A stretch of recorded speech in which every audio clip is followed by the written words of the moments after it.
जरा सोचिए, एक जंगल है घना गहरा जहां हर पेड़ हर पत्ता हर नदी किसी ना किसी कहानी को छुपाए बैठे हैं।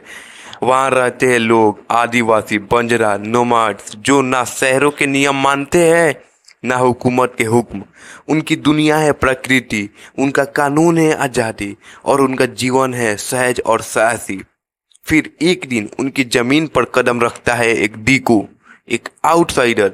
पहले वो मुस्कुराता है, फिर कानून बनाता है, और आखिरी में उनका सब कुछ ले लेता है। ये कहानी है उन ट्राइबल्स कम्युनिटी की जिनके जीवन में अंग्रेजों ने डाल दिया एक बड़ा तूफान। जमीन छीनी गई, फॉरेस्ट एक्ट बना, टैक्स लगा, और इनकी जिंदगी में भर गया अंधेरा। Welcome to class 8 history chapter 4, tribals, dikus, nomads and the vision of golden as.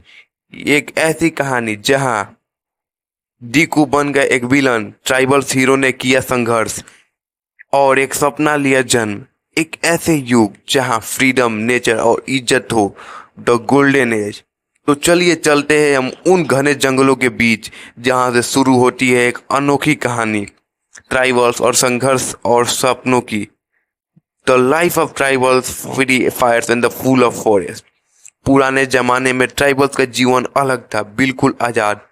ना कोई टैक्स, ना कोई कोर्ट, ना कोई पुलिस, सिर्फ जंगल जहां से मिलता था उन्हें खाना, कपड़ा, और गुफाओं में रहते थे। ये लोग ना सिर्फ जंगल में रहते थे बल्कि जंगल उनका परिवार था। कभी भी आउटसाइडर यानी डीकू की उनकी जंगल में जगह नहीं थी। उनका जीवन था सेल्फ सफिशिएंट, नेचुरल और कम्युनल, सब कुछ मिल बांट के। Who where the डीकूस?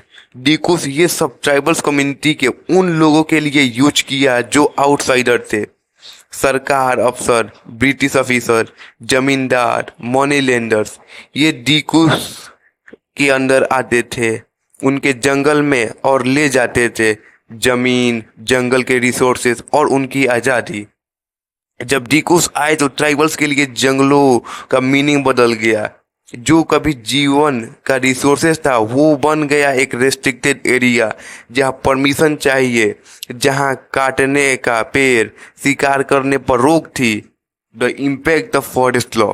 ब्रिटिश सरकार ने बनाया फॉरेस्ट एक्ट और जंगल को अपना गवर्नमेंट प्रॉपर्टी घोषित कर दिया। अब क्या हुआ? शिकार पर बैन, लकड़ी काटने पर बैन, और अगर कोई ट्राइबल जंगल में गया तो फाइन या जेल। ब्रिटिशर ने जंगल का यूज रेलवे के स्लीपर बनाने के लिए और ट्राइबल्स को फोर्स लेबर बनाकर काम करवाया। फॉरेस्ट लॉ ने उनके लाइवलीहुड, कल्चर और फ्रीडम सब कुछ छीन लिया। झूम कल्टीवेशन एंड इट्स डिक्लाइन। बहुत सारे ट्राइबल्स झूम कल्टीवेशन करते थे, शिफ्टिंग एग्रीकल्चर। एक जंगल का एरिया क्लियर करते थे, उसमें 1-2 साल खेती करके फिर अगली जगह शिफ्ट हो जाते थे। लेकिन ब्रिटिश को ये फार्मिंग समझ नहीं आती। उन्होंने कहा ये अनस्टेबल है, परमानेंट फार्मिंग करो। रिजल्ट, झूम कल्टीवेशन पर रोक, लोगों की खेती और फूड सप्लाई खत्म। ट्राइबल्स कम्युनिटी भूख और मजबूरी के समुंदर में डूब गई। Tribals become the labourers and the soldier. जब ट्राइबल्स से उनका जीवन छीन लिया गया तो उन्हें मजबूरी में बनना पड़ा tea plantation labour, coal mine worker, British army soldier. लंबी लंबी दूरियां पर ले जाया गया, असम, बंगाल, उड़ीसा। उनके साथ कॉन्ट्रैक्ट सिस्टम के अंदर फोर्स लेबर होता था। ना सही से पैसा मिलता, न घर जाने की छुट्टी, सिर्फ काम और exploitation. Birsa Munda the tribal hero. अब तक एक नाम उभरता है, बिरसा मुंडा, झारखंड के जंगलों से आया एक ट्राइबल मसीहा। बिरसा के लिए एक जंगल एक धर्म था और उसके लोग उसके भगवान। उसने कहा हम ट्राइबल लोग भी अपना एक गोल्डन एज ला सकते हैं जहां ना डीकू होगा, ना टैक्स, ना दर्द, सिर्फ आज़ादी, सम्मान और जंगल के राज। बिरसा ने ब्रिटिश पॉलिसीज, जमींदार्स और मिशनरीज के खिलाफ रिवोल्ट किया। 1995 से लेकर 1895 से लेकर 1900 के बीच उसका मूवमेंट पूरा झारखंड में फैल गया। लोग कहने लगे एक नया युग आएगा, उलगुलन, जिसका मतलब होता है great tumult. The dream of golden age. Birsa Munda के सपने में था एक एक सोने का युग जहां जंगल सबके लिए हो, कोई आउटसाइडर उनकी जमीन ना ले, हर ट्राइबल्स को समान अधिकार मिले। ये था ट्राइबल्स उत्थान का मूवमेंट, जहां लोगों ने समझा कि वो सिर्फ जंगल के लोग नहीं, अपना भाग्य के मालिक भी है।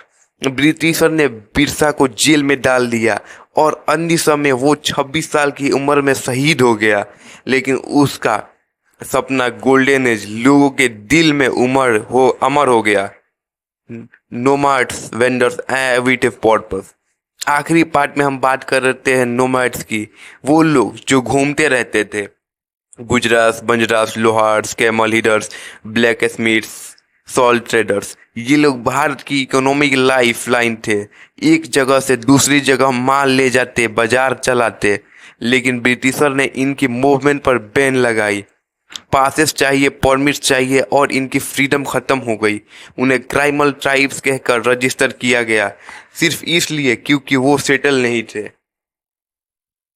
तो दोस्तों, इस चैप्टर में हमने देखा कि ट्राइबल्स कम्युनिटी ने एक आज़ाद और प्राकृतिक जीवन जिया। जिकुस आए और उनका सब कुछ कंट्रोल कर लिया। फॉरेस्ट लॉस, टैक्स और एक्सप्लॉइटेशन ने उनकी दुनिया बदल दी। लेकिन बिरसा जैसे हीरोज ने रिवोल्ट किया और एक गोल्डन एज का सपना जगाया। ये चैप्टर हमें सिखाता है कि फ्रीडम सबके लिए इम्पोर्टेंट है और हर समाज के लोगों को अपना वैल्यू और आइडेंटिटी होती है। अगर आपको ये कहानी पसंद आई हो तो लाइक ज़रूर करें, शेयर करें अपने दोस्तों के साथ और सब्सक्राइब करें चैनल स्कॉलर सबान को, जहां हम लाते हैं आपके लिए एनसीईआरटी हिस्ट्री की इंगेजिंग स्टोरी बिल्कुल नए अंदाज में। नेक्स्ट वीडियो में मिलते हैं एक नए चैप्टर के साथ। तब तक के लिए जय हिंद और जय ज्ञान।